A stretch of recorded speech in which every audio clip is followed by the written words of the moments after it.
Il y a des gens derrière dont l'intention est carrément de renverser ce système-là. Luc La Liberté. Contre, pas une refonte du système. On est contre le système, point. La rencontre La Liberté, Martineau.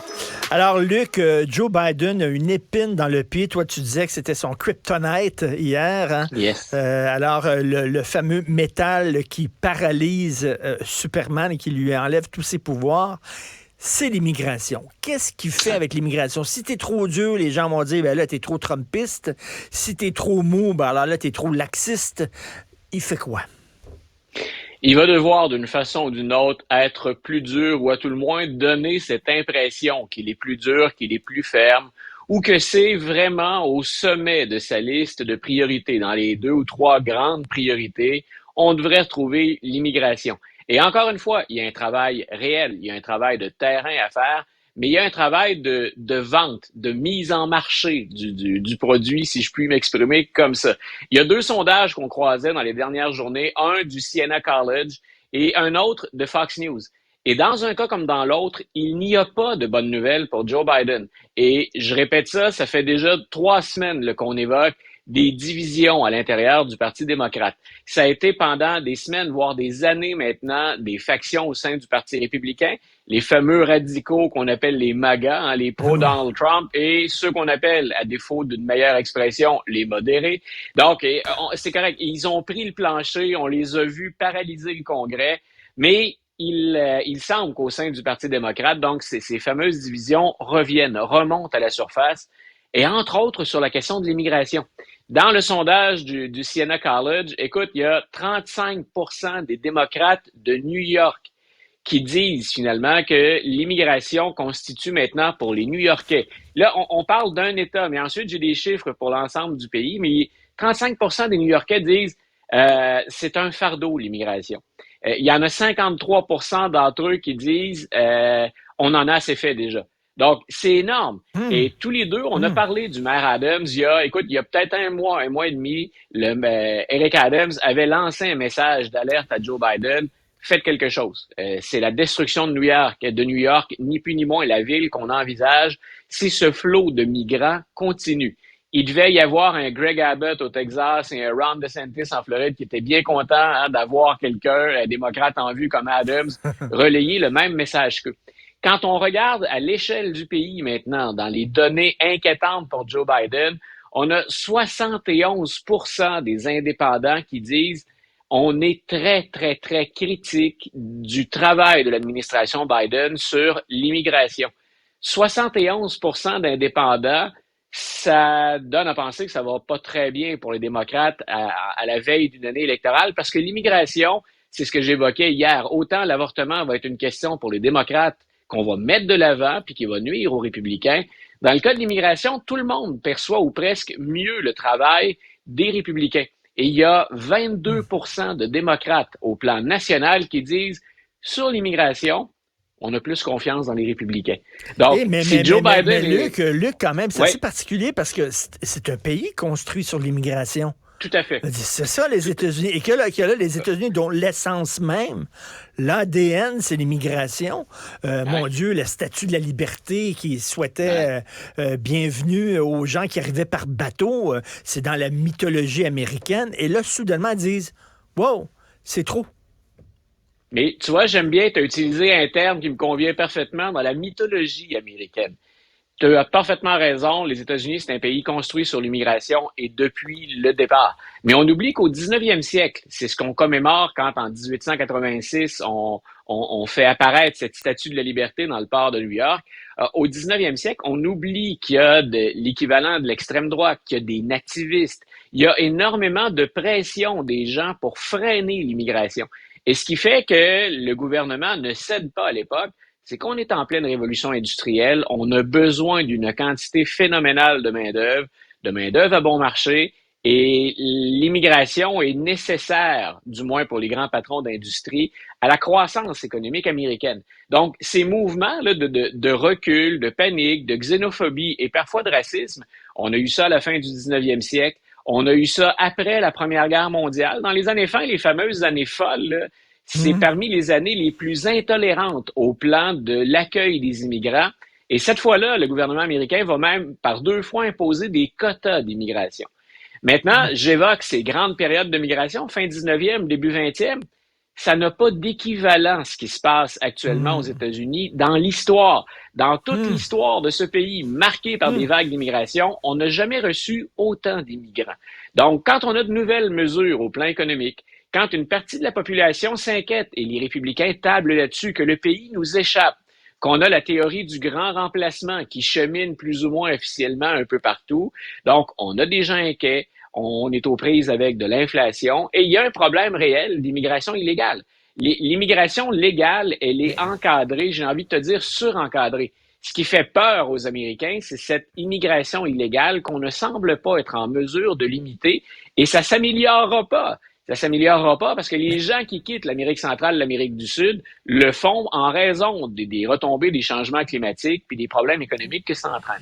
Mais écoute, tu parles de mythologie, je pense à ça, tu sais, par leur film, par leur exportation culturelle, les Américains Ouais, disaient au monde entier, ben, regardez à quel point notre mode de vie est extraordinaire. Et ouais, l'idée derrière ça, c'est qu'ils vont vouloir vivre comme nous chez eux. Ils vont vouloir des ouais. Américains chez eux. Mais là, ils veulent être des Américains aux États-Unis. Pas la même affaire, là. Écoute, le mythe du rêve américain, il a vraiment la vie. C'est possible. Moi, j'ai toujours été étonné en me promenant aux États-Unis et en discutant avec des immigrants. J'adore discuter avec les gens quand je voyage. Quand je voyage pour moi, là, pas pour le travail. Et je leur demande toujours, mais le Québec ou le Canada, ça vous a jamais intéressé? Et pour eux, même si les statistiques disent le contraire, c'est aux États-Unis qu'ils ont le plus de chances de réussir. Et même en 2023, même si les statistiques vont à l'encontre de ça, le rêve canadien est de plus en plus d'ailleurs difficile c'est plus difficile qu'auparavant d'y accéder. Mais écoute, on est encore à des Mais, années-lumière devant les États-Unis en termes de possibilités d'accueil ou de qualité de vie à offrir à quelqu'un qui migre au Canada. et, On est devant les États-Unis à ce chapitre-là. Luc, tu veux me parler de Thanksgiving, l'Action de grâce, c'est ce Ouais, week-end. Tu connais la chanson oui. de Jean-Pierre Fallin, Ah ouais à la maison. Ça, c'est vraiment le Thanksgiving. Pour moi, il y a eu à peu près 102 films là-dessus. C'est les gens, les enfants qui vivent un peu partout aux États-Unis, qui étudient un peu partout. Et Ouais. là, ah ouais, à maison, pour la Thanksgiving, on revient au village natal, on Voilà. revient dans la petite ville où on est grandi pour partager la dinde avec papa-maman et les frères et Écoute, sœurs. j'ai envie de te dire, si, en tout cas, chez nous, c'est Noël. Ne pas être chez Oui. nous à Noël pour les parents ou pour les grands-parents. Idéalement, on faisait les deux fêtes. Mais bon, avec les couples, là, on se partage parfois d'une famille à l'autre. Puis notre famille, nous, faut visiter le Québec pour couvrir tout le monde. Donc, c'est difficile d'être pour la même fête, les deux ensemble. Mais chez nous, c'est grosso modo la période des fêtes, Noël et le Nouvel An. Aux États-Unis, c'est le Thanksgiving, la fête familiale par excellence. C'est la pause, on fait le pont avec la fin de semaine, souvent au travail, c'est les matchs de football, c'est la nourriture. Et écoute, cette fête-là est ancrée dans le début de l'histoire américaine. Et j'aime bien y Mm. revenir quand j'explique ça à mes étudiants. C'est vrai qu'on oublie parfois derrière la dinde, puis l'orgie de nourriture, puis les festivités autour du football, on oublie comment on est arrivé sur le territoire. On parlait d'immigration, les Américains en sont tous finalement avec la colonisation des immigrants, mais on oublie que dès le départ, ça a été particulièrement difficile de survivre en arrivant sur le territoire. Et l'idée qu'on se fait du Thanksgiving, c'est le courage des colonisateurs, leur détermination, la résilience dans un climat difficile. C'était vrai à Jamestown pour la première poignée de colons avec John Smith qui va rencontrer Pocahontas. Ça va être vrai aussi pour ceux qui descendent du Mayflower en 1620 à Plymouth ou autour de Cape Cod. Mais on oublie souvent là-dedans, dans cet idéal ou dans ce souvenir, à quel point ce sont les Premières Nations, ceux qu'à l'époque on appelait les Indiens, qui les ont sauvés. Et je relayais sur Facebook tout à l'heure, un peu comme je le fais en classe, les représentations qu'on a fait du Thanksgiving. Et les Américains, Mm. en peinture, par exemple, quand ils représentent le Thanksgiving, c'est toujours une vision idéalisée. Et Mm. ce qui est le plus drôle, c'est qu'on montre souvent les colons qui accueillent les Premières Nations. La relation, là, elle n'est pas malsaine au départ entre les colons qui débarquent et les Premières Nations. Mais là, on montre les colons qui accueillent. Et c'est l'inverse qui s'est produit Ben oui. historiquement. Le premier Oui. Thanksgiving, souvent, là, il y a une espèce de guerre culturelle aux États-Unis sur qui l'a fêté en premier. Hein? Puis chacun y va de ses colons qui l'auraient fait en premier. On identifie habituellement qu'en 1610 à Jamestown, ça a été fait, mais souvent, c'est celui qui se passe à Plymouth, au Massachusetts, qu'on commémore en 1621. Mais en 1621, toutes les toiles nous présentent donc ces calvinistes qu'on appelle les Pilgrims, des puritains, qui reçoivent les Premières Nations. Et en fait, ils peuvent pas faire ça. Pourquoi? Parce qu'ils ont à peine survécu à la première année. Et il faudrait inverser carrément le tableau pour bien montrer que ce sont les Premières Nations qui savent où trouver les ressources et que la plupart des choses qu'on consomme ou qu'on va consommer aujourd'hui au Thanksgiving, n'existe pas, puis ce qui existe, comme la dinde, qui est la dinde sauvage, ça va être fourni par les Premières Nations et non pas par les premiers colons. Donc, tu évoquais le terme tout à l'heure de mythe pour la question de l'immigration, de ce fameux melting pot, se creusait. C'est une autre théorie, ce qu'on a mis à mal avec le temps. Mais donc, pour le Thanksgiving, un clin d'œil aujourd'hui. On va fêter, on va regarder le football. Mais rappelons-nous au complet de l'histoire de l'arrivée des colons sur le territoire. Écoute, tu parlais de ces toiles-là là, qui montraient la rencontre entre les deux, les colons et les Autochtones. Ceux qui ont vu le dernier film de Denis Arcand, on a des images en tête, le Testament. Tout tourne autour justement d'une toile qui fait controverse et qui montre justement les colons québécois, le français avec les Autochtones. Donc, ça ramène un peu cette affaire-là. Merci. Tu vas regarder le football ce week-end?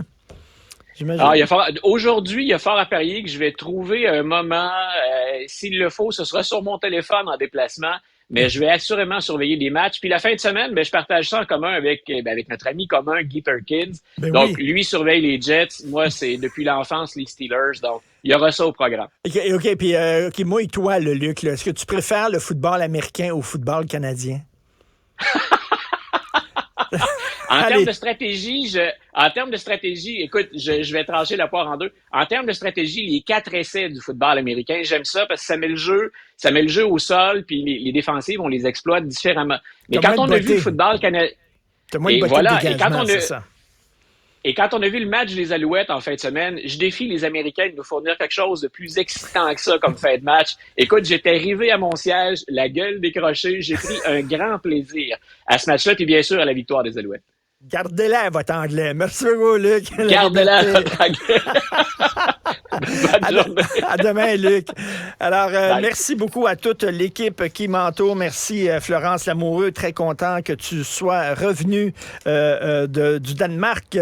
Merci à Cybèle Olivier, Marianne Bessette, à la réalisation, la mise en onde, Jean-François Roy. C'est Benoît Dutrisac qui prend la relève. On se reparle demain à 8h30. Passez une excellente journée.